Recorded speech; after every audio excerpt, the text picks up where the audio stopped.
여러분 반갑습니다. 반도체 오빠 천마쌤입니다. 이제 또 캄캄한 밤이네요. 캄캄한 밤이라서 또 여러분에게 또 한번 시끄럽게 또 만들어 줘야겠죠. 귀가 좀 따갑도록 해줄 테니까 편하게 들어주시기 바랍니다. 좀 이상하죠. 시끄러운데 편하게 들으라고 하니까. 오늘은 삼성전자 주가가 그래도 조금 오르긴 올랐는데 제가 볼 때는 그냥 만족스럽지는 않습니다. 그냥 약간 반등한 것 뿐이죠.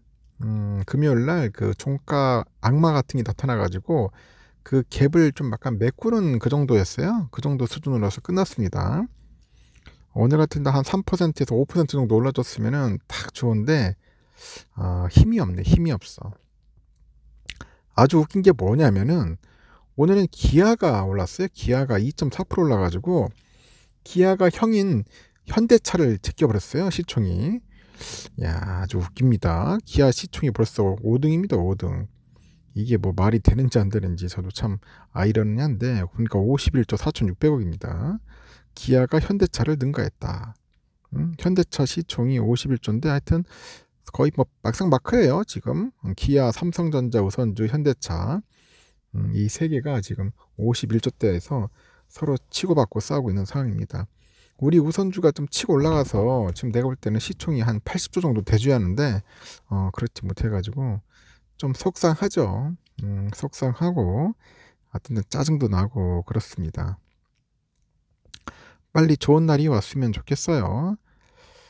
요즘 보니까 막 뭉칫돈이 좀 몰린다고 막 하는데 어디로 가니까 일본 요즘 은행이 그 기준금리 인상이 좀 가시화되다 보니까 엔화 강세 베팅하는 상품에 돈이 좀 몰린다는 이야기가 있더라고요. 일본 증시가 사상 최고치인데다가 여기 또 보니까 사상 최고치. 그러면 뭐야? 그럼 엔저로 높은 수익을 누리지 못했던 일학개미들한테 봄날이 왔다. 뭐 그런 이야기 하네요.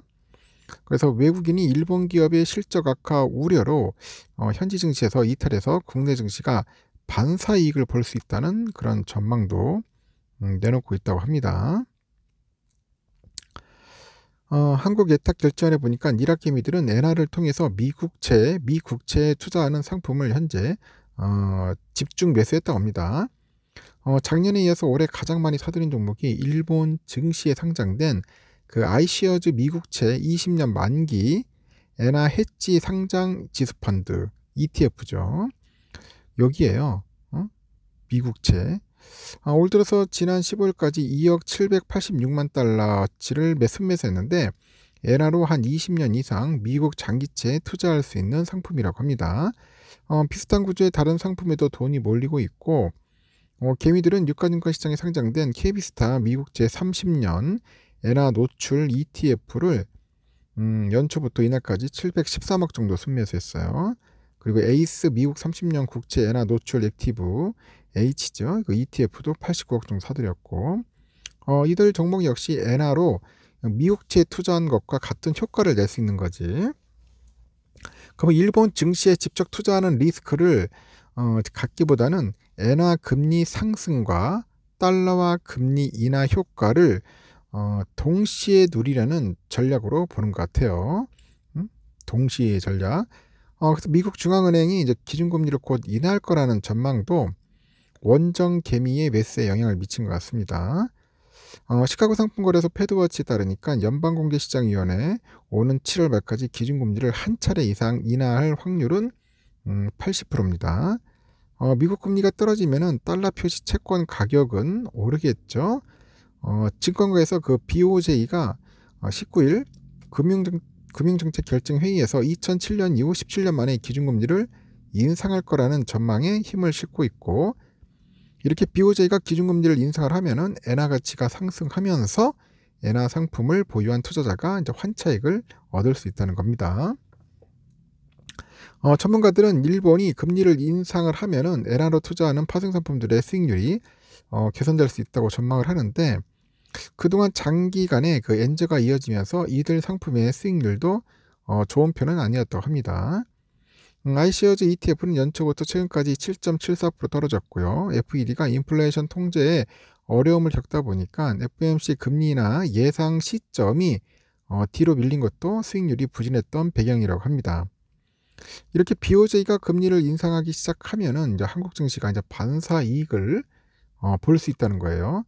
일본 수출 기업의 실적이 상대적으로 나빠지면서 동아시아 지역에서 일본의 기업에 대한 관심이 커진다는 이유겠죠.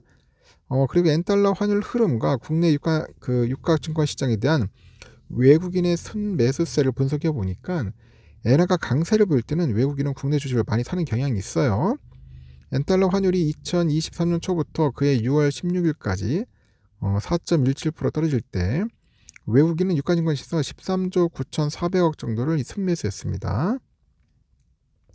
올 초부터 이달 13일까지 환율이 2.64% 하락할 때는 11조 1,449억 정도 사들였고 국내 조선주도 원엔 환율이 올라갈 때 강세를 보이는 특징이 있습니다. 그래서 업종별로 일본과의 그 경합 관계가 남아있는 자동차랑 조선업종에 주목을 해야 한다. 그런 이야기를 하는데 하여튼 일본의 금리가 올라가야 한다. 올라가면은 우리 장도 좋아질 거다. 외국인들이 들어올 수 있다. 이제 봄날이 올 수 있다. 뭐 그런 겁니다. 좀만 기다려 봅시다. 뭐 지들도 무작정 내릴 수는 없을 거예요. 뭐 그나저나 우리 삼성은 500원 올랐습니다. 내가 볼 때는 73,000원까지도 갈 수 있었듯 했는데 막판에 좀 힘이 없네요. 보니까 결국은 72,800원으로 마무리됐고요.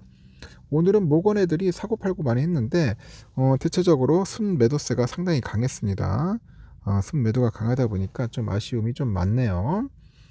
결론은 그래서 외인들이 한 80만 주 정도 순매도했고 기관애들이 23만 주 정도 매도했습니다. 그 기관과 외인이 매도했고요. 개인들이 한 91만 주 정도 매수했습니다. 전 거래일과 오늘 2거래일 연속 순매수로 갑니다. 그리고 우선주도 좀 비리비리했어요. 근데 제가 볼 때도 뭐 종가악마 그때 나왔기 때문에 그 갭 차이를 메꾸는 것 같더라고. 한 600원 정도 오르는 게 딱 맞는 건데 62,600원이 거기까지는 조금 도달하지 못했고 62,400원으로 됐고요. 오늘은 맥쿼리하고 UBS가 좀 샀지만 메릴린치가 한 72,000, 다이와가 51,000주 정도 이제 순매도를 했습니다. 그래도 다행히 외인들이 빠져나가진 않았네요. 한 75,000주 매수했고 기간은 한 1,100주 정도 순매도, 개미들이 73,000 매도했습니다. 우선주는 아직까지 외인들이 계속 들어오고 있습니다. 이렇게 해서 오늘은 본주와 우선주 좀 비리비리하게 올라가지고 주주들을 아주 속 터지게 만들었습니다. 내일은 어떠냐? 제가 볼 때는 느낌이 좋아요. 내일도 또 오를 것 같습니다. 그러니까 너무 걱정하지는 마십시오. 여기까지 하겠습니다.